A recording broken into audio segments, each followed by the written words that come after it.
welcome back to another episode of Practical Spiritual Advice by Infinite You, which is me, which is you, which is we. Buckle in for another ride as we take a trip down what the heck just happened with these solar eclipses, cosmic alignments, devil comet. I mean, holy moly, folks. All right, well, we'll dive into that in a second here. But my name is Harold Aho now. I am your practical spiritual advisor and community activist. I will be your storyteller, running solo today. Just need to get this information out. And I think we're in a very good situation here, folks. And let's do a little storytelling. And you know, first off, for anyone that's new here to this platform, this is my storytelling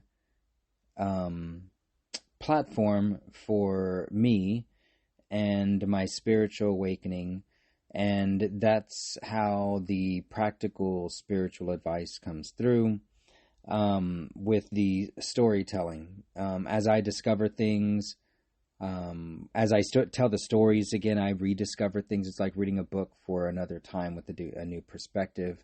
And we go over these stories. And this is partly in what I advise anyone to do. And, you know, if you've listened in on the other episode here, I think it was the last one, the one before, we're in the process of developing an app that will allow you or guide you to do a living life review, aka tell your story, with the undercurrent information like the cosmic slipstream of your galactic signature and the harmonic calendar of the dream spell / galactic calendar, and your human design with the transits, aka, or it's basically the stars when they move. That's your transits. It's, you know, you can use astrology. I like to use human design. It's my personal fave right now.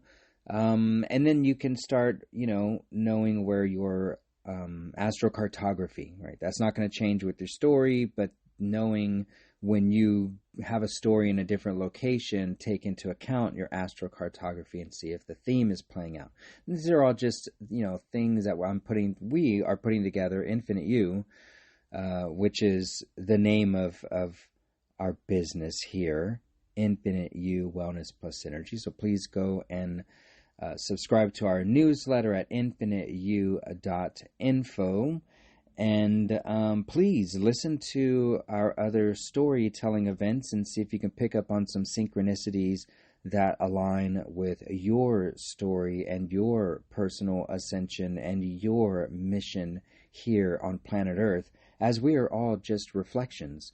So let's see. Oh, and, you know, other ways to show support, because this is my platform, hey? So let's let you know what we've got going on, because Infinite You is here on a mission to assist humanity and guide them to find the best parts of themselves and their mission, their purpose, their passion here in this lifetime, what it means to be the change they wish to see in the world. So if you enjoy any of that, please purchase some of our products, go and buy me a coffee, donate some moolah, help the mission, keep the dream alive as we each weave our dreams of this heaven on earth scenario. So, all right, now that is a little bit of housekeeping that is done there, and let's move on to what just happened with these cosmic alignments that literally marked a shadow or a portal or whatever whatever you have eyes to see and a heart to understand. Just what just happened. I'm here to show you what happened for me through my stories. And again, listen to the podcast. There's going to be a ton of information. If you start from the beginning, you'll be at the beginning of my spiritual awakening, and it'll, bring you up to date. And if you don't know what this Infinite You journey is about, that will give you a better understanding, overstanding of what I'm here to do and why these synchronicities and these stories that I tell are really, really significant. And I'll get into some exciting news that we have working other than, the app that we're producing and developing. We've got some other really, really cool stuff to help you guys understand exactly what this whole storytelling event is about. And it's a reflection game, and it's a way to find ourselves within the larger scope of this theme of ascension, this human evolution. All right. So let's backtrack a little bit to 7/14/2020. And for those that haven't listened already, there is a podcast episode I do not remember, but it should have the date on it because that was our CE5 meditation event. And it was a group of 8 of us, and the intentions for me always through this spiritual integration into practical application, back into inspiration, and then, all the things. It's a cyclical type of a thing. You inspire, you become inspired, you move, you work, you build, you inspire again, and you create inspiration, and you get inspired because those that you inspire go off and do amazing things and inspire you again. And it's a loop feedback system of inspiration and creation. And that's where we're aiming to get. But right now, we're in a phase of, getting visited by, extra dimensional beings from other planets or places or times that are visiting us, that we ourselves are written in the stars. Me, myself, with my birth date of 11/22/77 at 11 p.m. on the dot is a code in its own. And as I've seen the deeper parts of myself and find definitions for my name, for what that means to be a herald, to breaking it down to decoding symbols, and also calling forth an army of light. When you get into more of the biblical spectrums of the herald, and there are parts of myself that I didn't want to see come to fruition with the definitions that I was finding. I was really hoping that humanity would see what is happening in front of them and follow the trails to the bigger parts of what moves this world and what influences us. And I tried my darndest with what I learned from the successful CE5 meditation on 7/14/2020 to the Cosmic X marks the spot in Texas with the 10/14/23 Ring of Fire solar eclipse. Ring of Fire is a birthing term, FYI, and the totality eclipse 4/8/2024. And now that we are on the other end of both of these cosmic alignments that I was talking about for years, right? And again, if you don't know, go look back, learn a little bit about yourself so you can understand some of the terminologies I'm using. But I am a manifesting generator in human design 1-3 profile. I am programmed, in a sense, to be inspired, or when inspiration happens, to turn quickly around and talk about how that inspired me, and what that looks like with my star chart, really, my experience, my star chart, who I am at my core essence, and how that information and that inspiration funnels through me in my voice, in my decree, in what I see, in what I aim to see, and how that imprints into the holographic matrix. And so human design, taking that into account, which when this CE5 meditation happened, I did not know about. Maybe it had come into my field of view once before and it didn't stick at the time. And so this experience in Kerrville, Texas, with, I wouldn't even call them orbs because they had more definition than what I understand as an orb. These lights that were hanging out with us for 2 hours were solid in a sense. They had definition to where they began and ended for the most part.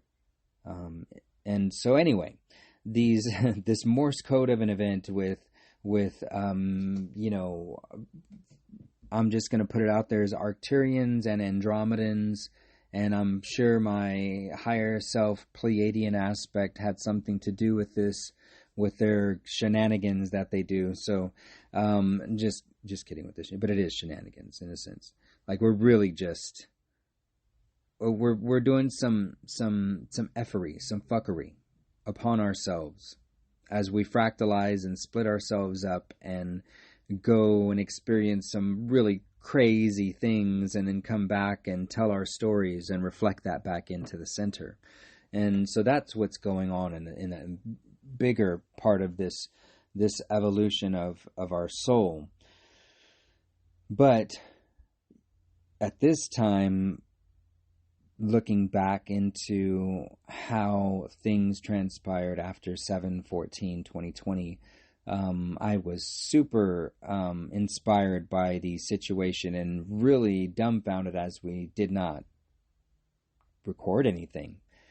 We're 2 hours experiencing this and nobody pulled out. I mean, I think I pulled out my phone to record a video and it didn't show up in the camera.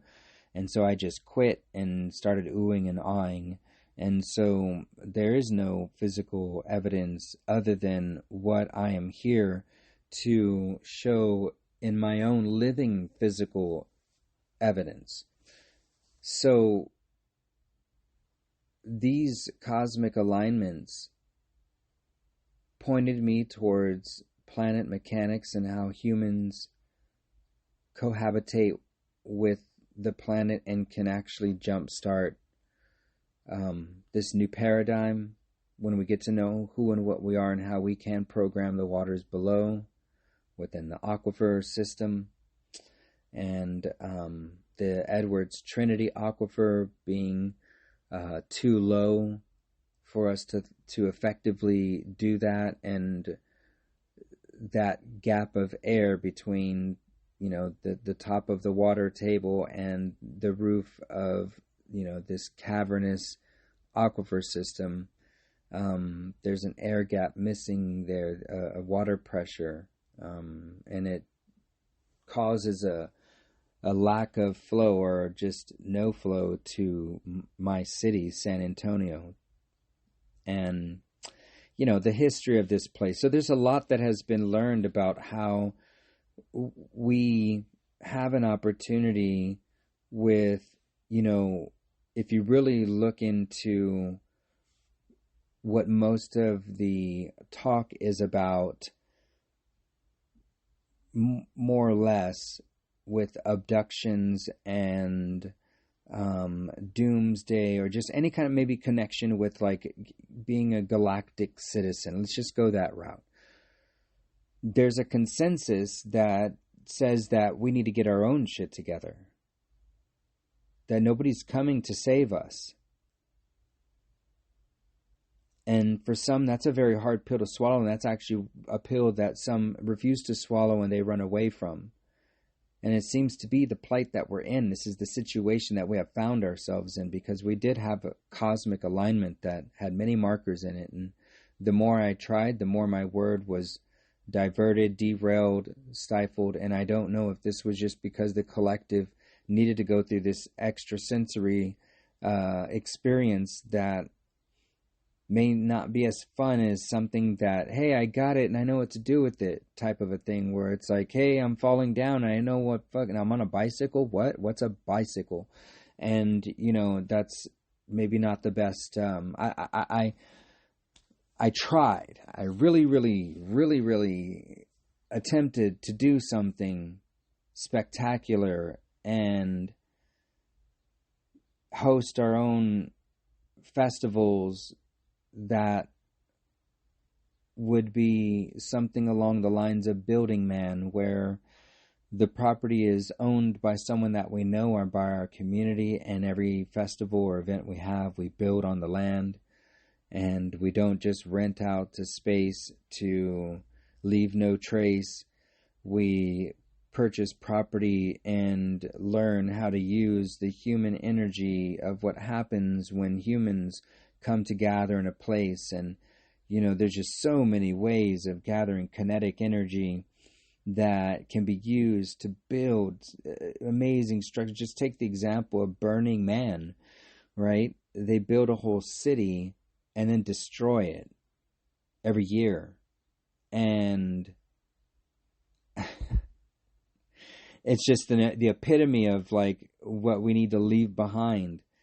Granted, there's beautiful structures and art and intentions that are put into these things, but just to destroy them and burn them, and I haven't been to Burning Man, so I know that some of the art does not just get burned; it gets dismantled and put into places, and that would be,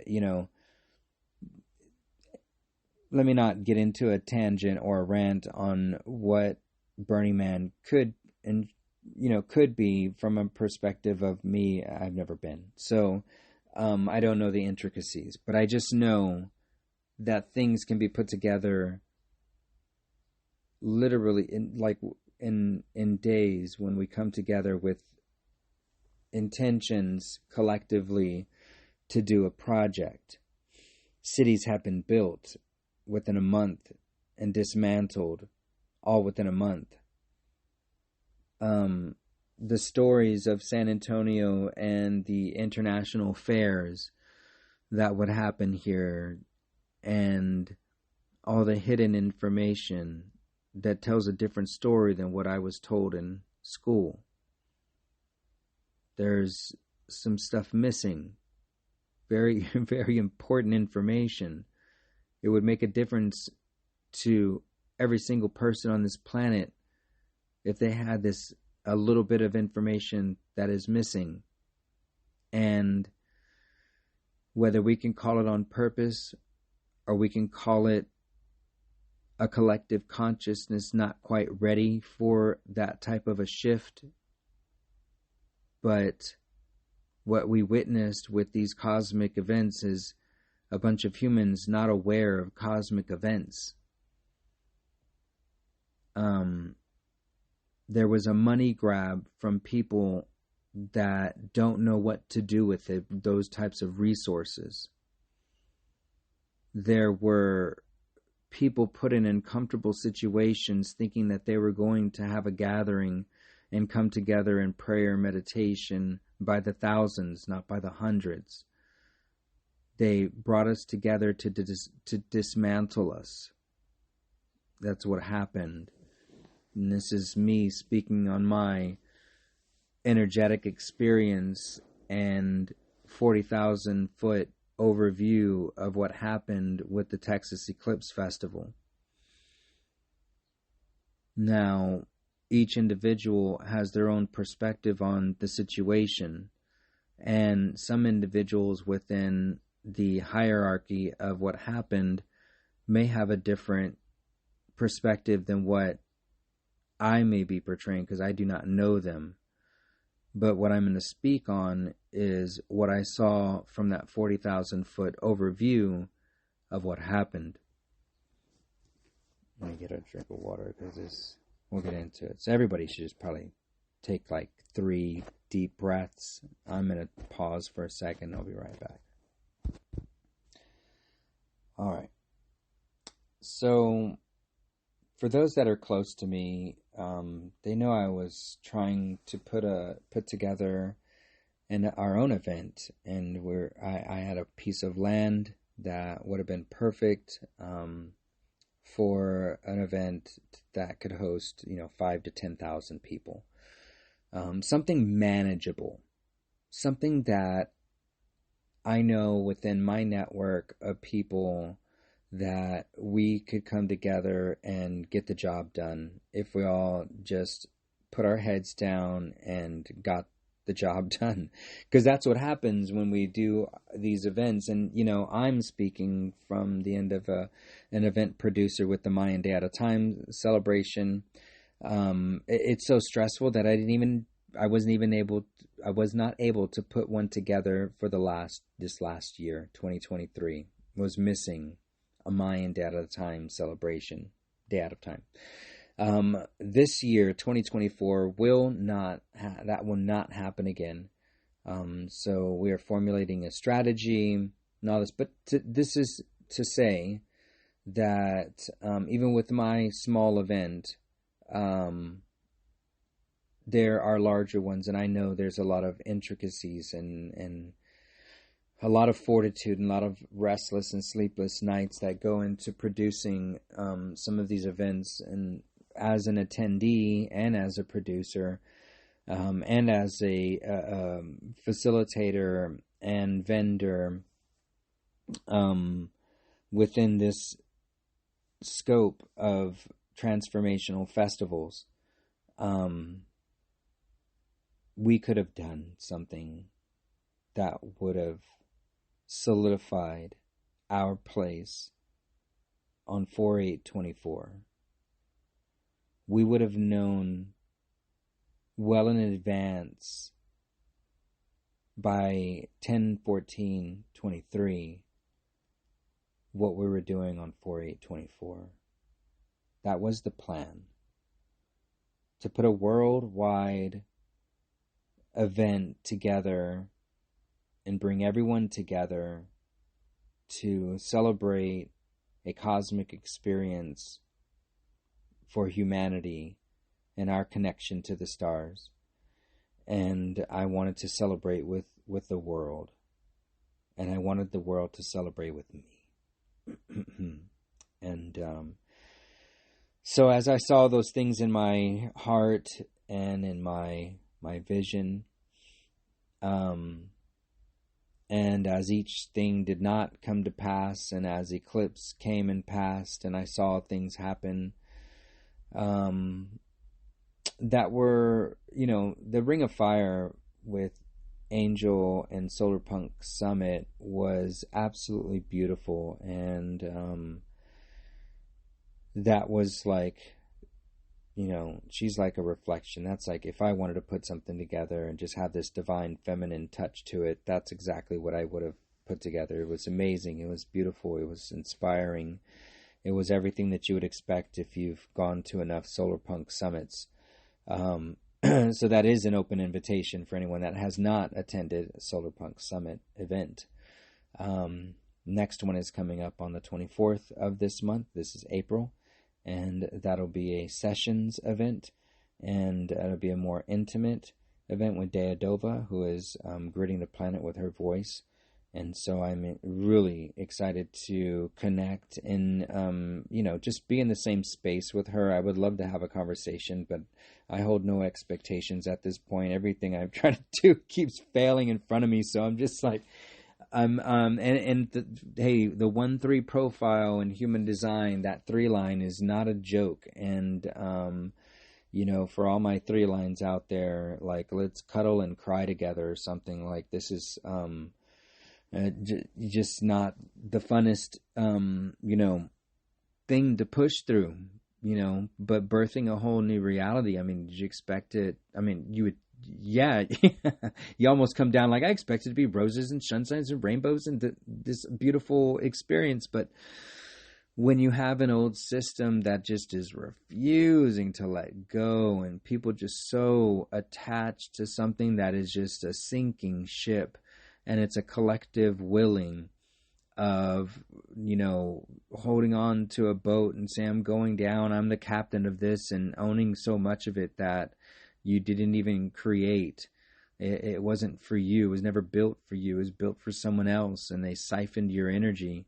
And these cosmic alignments, there's something happening, and most don't know about, but I know it's happening because there's no way that they would have put these structures and built these things and put them in places along a solar path.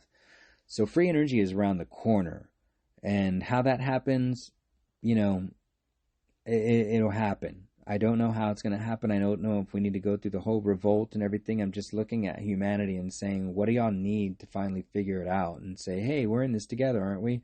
Oh, yeah. Stand up, look around, assess the situation, and build and create. And don't look back. Do not look back, because that system is it's in quicksand, and it cannot get out. It's waist deep. And if you turn back and try to save it, you're going in with it. Too many of us are doing this as an individual, as a small collective, and there is an entire planet that is desiring us to do better and be better. And so what happened with this Ring of Fire on 1014, I wanted to activate San Antonio in the biggest way possible, and I approached people within the city that had influence, and all said they didn't, but hey, who am I to judge? I'm just saying I experienced some stuff that was like, wow, I think people could have done better. I mean, I went crying in front of people that held board membership and or positions in places that are supposed to be here for our city and for the future of the city, and they had an opportunity that I approached. Even if I wasn't all put together, the vision, as lofty as it was, the city could have done something, and they could have put something together quick, because there's 3 million with this population and surrounding, and it just doesn't seem like people come together unless it's got alcohol involved. And so, there's a stagnation of the energy flow here, and there are people in positions that are keeping it that way from what I can see, or they're just unaware that the solution is yelling at them and, talking to them kindly and crying in front of them and saying, hey, did you know it used to be a different way, and we can bring that way back. It could be healthier. We could live longer. We could not go the route of cyberpunk city where it's dystopian metallurgy everywhere, and just, we need nature. We are nature. Humans weren't born out of iron and metal and molten lava. They were born out of natural, loving, kind tenderness, and entering in an egg. Like, there's just a whole thing that goes on when you're creating humans.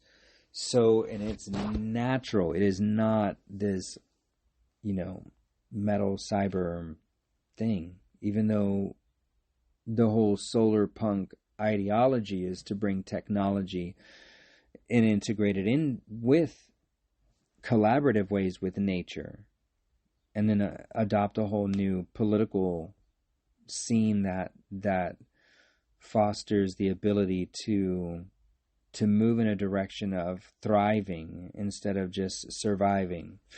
And nature will naturally flow in ways that will cleanse water. That's what aquifers do. That's what the land does when it absorbs. And most of the major cities are actually flushing stormwater out when they should be slowing it, using it multiple times, and then depositing it into places that can filter it the best. And then you'll fill up my aquifer, and San Antonio can have, natural flowing water again. And we can play in it and swim in it and program that water some more with our heart as we play like a child. This is part of planet mechanics. So, to get back to what happened with this cosmic alignment, Ring of Fire was amazing, but we could have done something bigger. And then I was reeling from not accomplishing projects that I had pushed forward, and was stumbling the whole way, trying to figure out what it is to create a business plan and put my heart on paper and try to define and redefine and define and redefine and put into scope who is my audience and what problem am I solving. And throughout the process, it was an eye-opening and heart-expanding awareness of who am I doing this for. And right now, it cannot be for everyone. Right now, Infinite You, the journey, the Ascension project is in dire need of rectification. Because Infinite You is not just my baby. It's not my business. It is a collective movement. It is a way of being. It is a lifestyle branded business that shows and inspires others to be the change that you wish to see in the world until all you see is the change you have become. It is the follow through. That's what Infinite You is. It is, what are you going to do when you know what you're going to know? If you knew that the world was set out to spin you around and confuse you, when would you stop spinning and assess your situation and right your ship and either jump back into the spin zone or say, I'm done with that pattern of existence, and collectively look around as everybody's jumping out of the spin zone and into, their resting state, which is a creative, loving, compassionate, all the beautiful things. What do you really want? Do you really want to struggle? All right, tangent over. Now, who put this event together for this totality eclipse? Because I was reeling and I didn't, we were still looking at the land and still putting this business plan together, still on a discovery of what does Infinite You do and how do we get it done and how do we bring in money and how can I show it and where's the traction been and who's going to listen to us, and oh man, this place, it's a lot going into a business plan. And for anyone that's put one together, you know exactly what I'm talking about.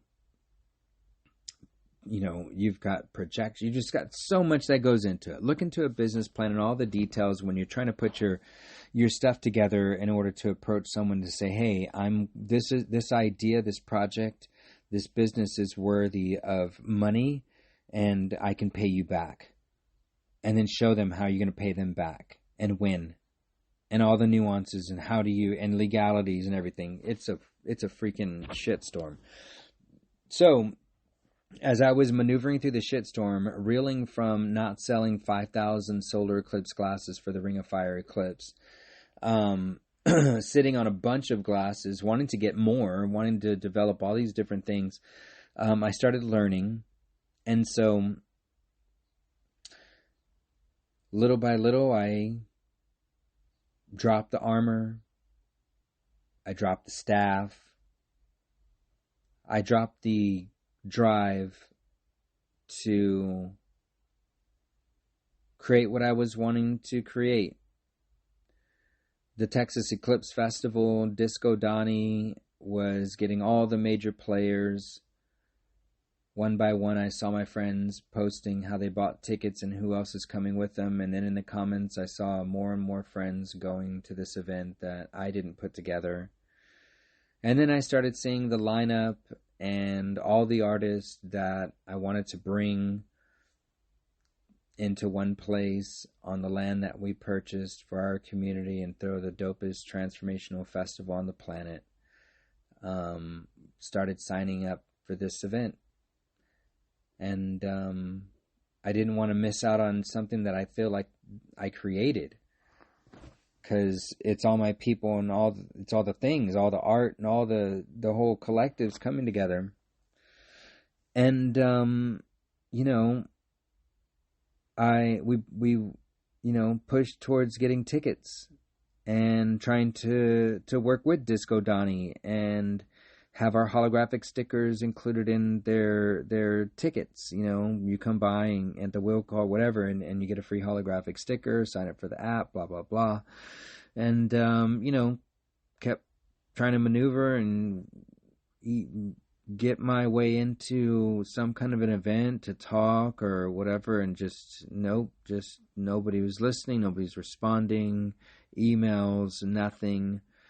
So a lot of assessment leading up to this 4/8/24, and looking at the numbers and not really getting a grasp on what that looks like on the piece of property that was picked for this event. And so, you know, as we get closer to the date, I'm starting to hear 50,000 is like the max. And so I think 45,000 is attendees and 5,000 was like staff or some shit. So I've never been to an event with that many people. And, you know, just figured we'd sit through it all, you know, the long lines and all this stuff. And, you know, we're just, you know, saying the universe is going to put us in a close location.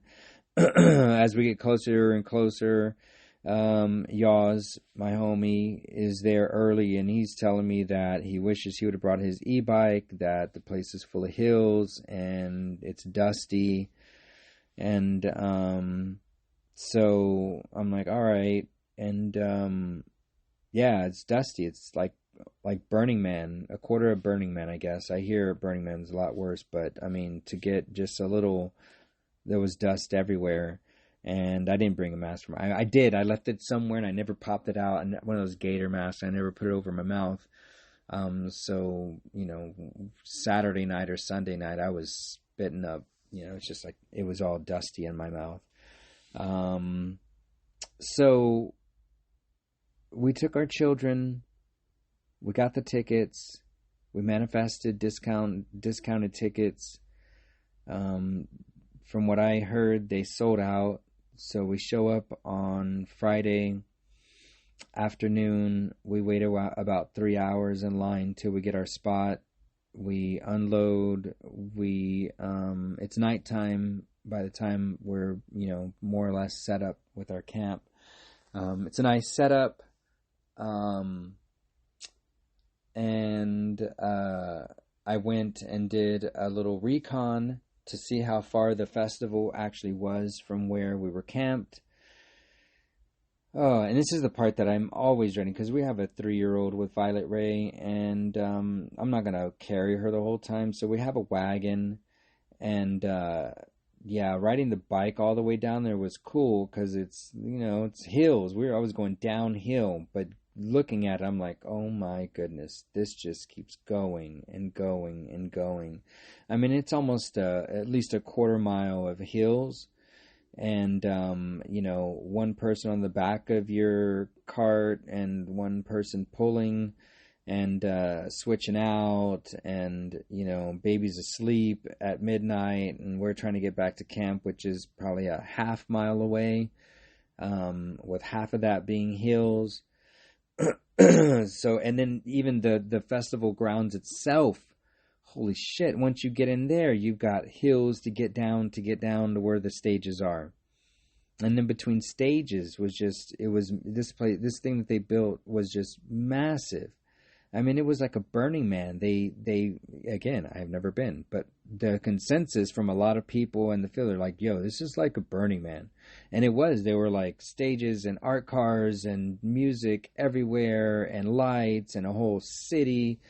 And it was absolutely phenomenal on what they put together. And it was, honestly, it was too much. Like, I don't know. I mean, yeah, we had the children, so it wasn't like we can go and just check everything out. But I feel like even if I was just there on my own and didn't have anybody to tag along or guide me anywhere, and I just wanted to, like, hey, I want to try to see everything, I don't think I would have been able to. And, you know, by Sunday night, like, the place was so packed, like, we couldn't, and the level of people's rudeness started going up. And they weren't moving and being kind to, like, someone pulling a child through which should be a walkway, but they all fucking brought their inflatable couches and chairs and just like posted up and blocked off whole sections of walkways. Like they just didn't care what they were like, that there's a walkway and an exit and an entry, like it. So it was overwhelming by that night.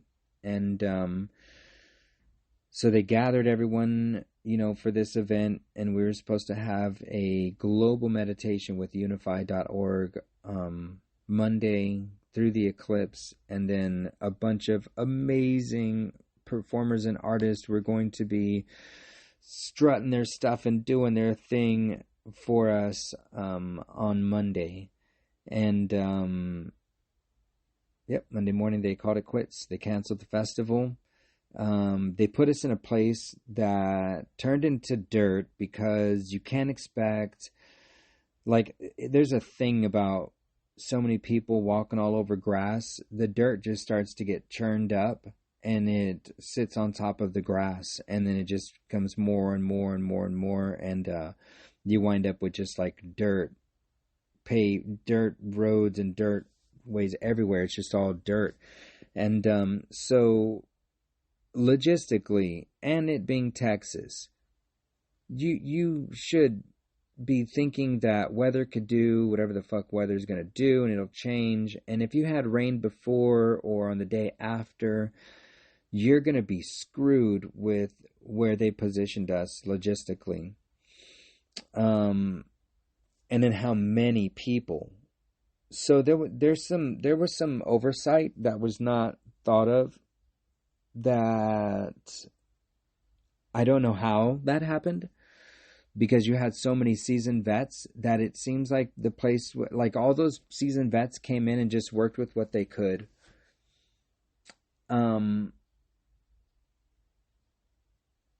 And just, hope that the rain would never come, but just nobody ever put out a clear mind of like, hey, if rain comes, we're all fucked. Like, we're all stuck in the mud. To ask 45,000, 5,000 people to exit a location after rains, after we just turned it all into dirt, you've got a mud pile beyond belief with a bunch of hills that people are going to be slipping up and down on, and cars are not going to get a grip. And so that's why they called it quits on the Texas Eclipse Festival. But I mean, when you look at this thing and reverse engineer it, yeah, there was something, it seems like something was done on purpose, especially if you have any conspiracy bone in you and they do some weather modification and you saw the weather patterns, then they may have gathered us to not gather in a place that we would be able to stay. And because I'm telling you, if we would have had the property that I was looking at and the amount of people, we would have had 5,000-10,000 people, and nobody would have had to leave. We would have had structures in place to meditate and lead it from the center, right next to a sacred site in Enchanted Rock. And so instead, we let Disco Donnie put an event together for us, and then boot us all out the day of the eclipse. So we had everybody posted up on the side of the roads, looking at the solar eclipse. And so I did my thing. I handed out my solar eclipse glasses, programmed with the words of love, trust, abundance, gratitude, and bliss written in nanotext, and guided people with that intent. And we pushed the line, and we had some clear skies during the eclipse, and got home safe and early. And it was not as dramatic as we thought it was going to be. And so I really did try to gather the people to do a thing for us all, to make a great push on humanity. And it fell on deaf ears. And I'm not going to stop. And this is where we lead into some of the great news that still shows me, what we have as an opportunity, because there's still going to be more eclipses, and they're still marking sacred sites. And we've got, years ahead of us as we shift and evolve to co-create heaven on earth. But I'm heralding now. I'm calling forth the armies of light. If you say you're here for this, sign up for the newsletter. It's not a newsletter for my business to sell you shit. It's to say when we're going to gather and when we're going to push the field. Because that's what we're really doing. If you have questions, you want to know how to help, we have ways to help. Sign up for the newsletter, follow on all the platforms, reach out if you have some practical application for what we're trying to do over here and how you can assist, whether it's resources, financially, land, you are good at putting business plans together, strategizing, projections, project managing, event coordinating, all, whatever. But, I will put this out. I don't have time to sit and figure out what you're good at. I have time to take what you're good at, what you know, and what you are and who you are, and integrate that into what I know I am and what I'm here for. And I am here to herald forth the event. And the event is us coming together. We are the event. And obviously it's not a cosmic alignment of two solar eclipses marking an X over utopia. It's us. And if you didn't realize that you were pushed and rerouted and deceived a little bit with these cosmic alignments and could have done something better, well, the time is now. 2027, we gather in Egypt, Luxor. That's the next major eclipse. We do have some other ones coming before that. 2026, I think, goes over Iceland and Australia. And so we have opportunities to connect in other parts of this globe and push the field. And just a little inside note here, something cool that I found yesterday was the 7 days before the 100th anniversary of my integrating and making myself known on this planet through the birthing process. There is a solar eclipse, another ring of fire birthing process that goes over Cameron, Texas, where I was born. And so it marks my 100th 7 days prior. So really cool stuff. We're wrapped up in the stars. We are the stars. We are cosmic alignments. We are the sun. We are the moon. We are the alignment. We are the Tao. We are the all. And let's find ourselves in here, in this place, in the now moment, ready to push the field and dance and play. It doesn't have to be all work. This is about integrating the shamanistic practices and these ceremonies with the dance, with the play, with the laughter, with our children, with our creations, as we are the creator and we are a creation. So with that, I want you to love always, in all ways. Peace.